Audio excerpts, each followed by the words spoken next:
Sometimes I forget that not all of us are on the same level of knowledge and experience when it comes to our fishing journeys. Some of you have been fishing a few weeks, some of you a few months, maybe a few years.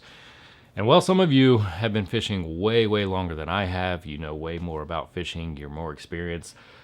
And I just forgot. I forgot that we're all on different levels of this fishing journey. And no matter what, from the time that I started fishing until now, I really try to teach myself and learn more when I'm out on the water by myself, learn more from people that know more than I do. I'm constantly trying to learn new things. And I forgot what it was like when I first started, and all I wanted was knowledge. I just didn't know very much at all, and I was learning everything I could. And well, some of you guys reminded me last week. I did a video where I was driving my boat and I smelled a trout slick, and I looked over my shoulder, and sure enough, I see this big trout slick, so I turned the boat around to go fish it. Now, unfortunately, I was cut off by a boater, which was what that video was about. It was about some of the boating etiquette and being cut off and that whole situation. It wasn't even about trout fishing or trout slicks. But I got more questions and more comments and messages and emails and all of that about the trout slicks than I did about the boaters. And that's when I remembered the time when I didn't know what trout slicks were. I didn't know what they smelled like. I didn't know what they looked like. I didn't know anything about them. And so that's what today's video is about. Today's video is about trout slicks, where they come from, what they look like, how to spot them, how to fish them, what they smell like, everything you need to know about trout slicks.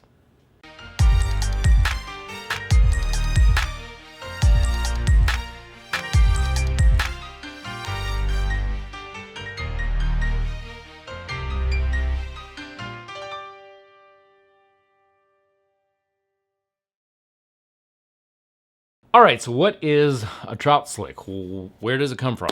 Well, a trout slick is essentially oil that has moved to the surface of the water, and it has, it makes this shiny, almost reflective area on top of the water. It's very easy to spot once you've seen a few of them.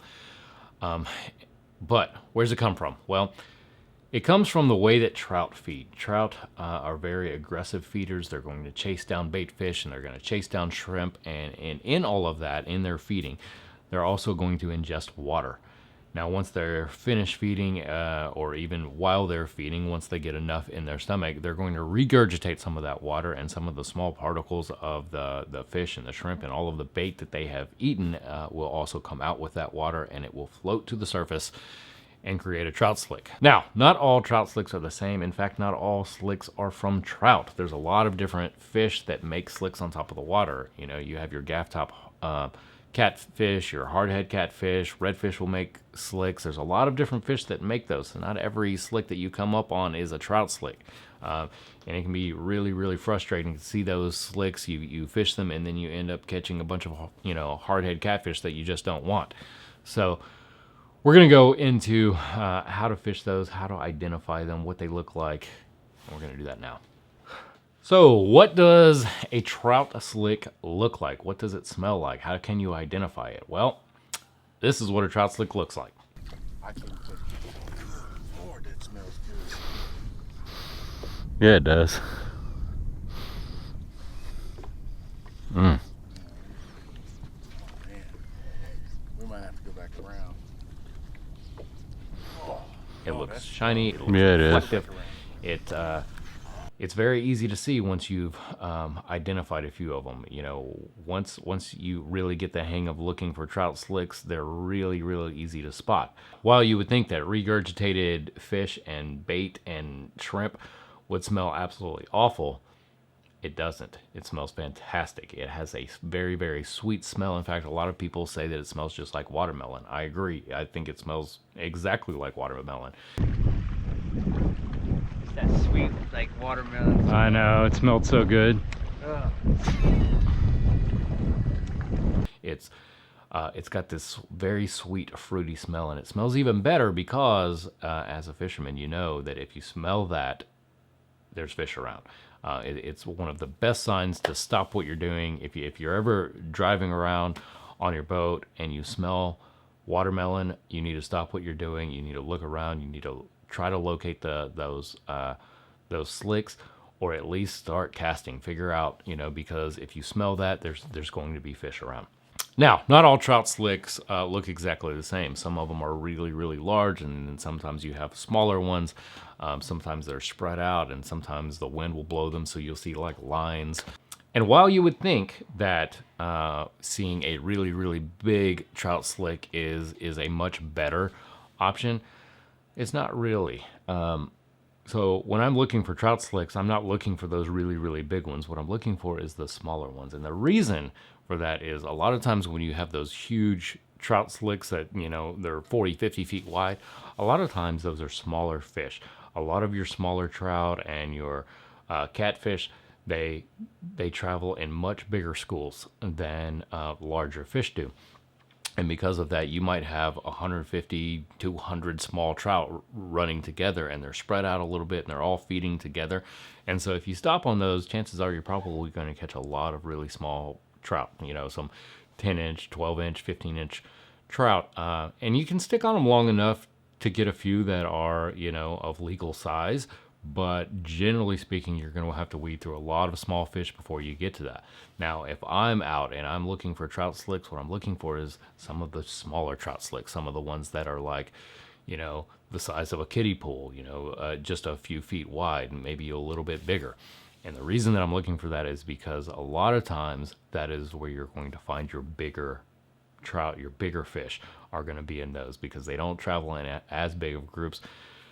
Which is odd that I say that, because right now I actually have seen a lot of bigger trout running in schools together, unlike in the past. However, even still, they don't run in groups of 50 and 100 at a time like a lot of your smaller trout. So generally the trout slicks that you see from those bigger fish are going to be a little bit smaller. All right, and the last thing that we need to talk about is how to fish a trout slick. And this is probably where most people make their mistakes early on when they first start fishing them, is because a lot of people, when they see that trout slick, they get on top of them and they start casting directly into that slick. And I hate to say it, but chances are you're not going to find fish there unless you're currently fishing and you see that trout slick pop up. Those fish are not going to be there anymore. That trout slick, it takes a little while for that oil to get to the surface, and so those feeding trout are going to be moving. And so if I have no idea which direction they're going, I'm generally casting up current from where I see the slick, because that's the direction that most of the time those fish are going to be heading. Now, sometimes you get lucky. Sometimes you'll be out there, you'll see a trout slick, you start fishing one side of it or the other side, and then you'll see another trout slick pop up, you know, 20, 30 yards away. Well, that is great information, because it tells you which direction those fish are moving. And then from the second one, you can start casting, you know, 20, 30 yards in front of that. And at that point, you really know where they're headed, and you can kind of cut them off. And so that's really, really helpful. But generally speaking, you don't want to be casting right onto the trout slick. You want to be casting on one side or the other.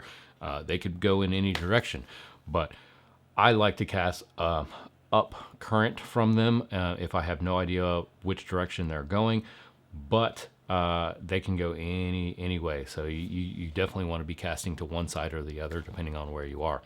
Now, another great thing is if you ever see a trout slick that is sitting at the end of a channel or a drain and it's kind of off a little bit, well, then you're going to want to start fishing inside the drain or inside that channel. And the reason for that is that current coming out of that drain is pushing a lot of those bait fish, and so the trout and a lot of those game fish are going to be running into that to feed on all of that. And as they feed, that slick is going to come to the surface, and that current coming out of the drain is going to push that slick out a little bit further. So you want to fish inside that, because that's where they're actively feeding, not where the trout slick shows up. All right, guys, well, that is about it for trout slicks. I think we covered just about everything. What they look like, what they are, how to locate them, what they smell like, how to fish them. I think that's pretty much it. I may have left something out. If I did, leave me a comment below. Tell me what I missed. And tell me how you fish them, how you locate trout slicks. I'd love to hear your opinions and your point of view on all of that. If you liked the video, if this helped you at all, please like the video, comment below. If you haven't already, please subscribe and hit that bell notification so you know when I drop my next video. Thank you guys so much for watching. I really appreciate it, and we'll see you next time.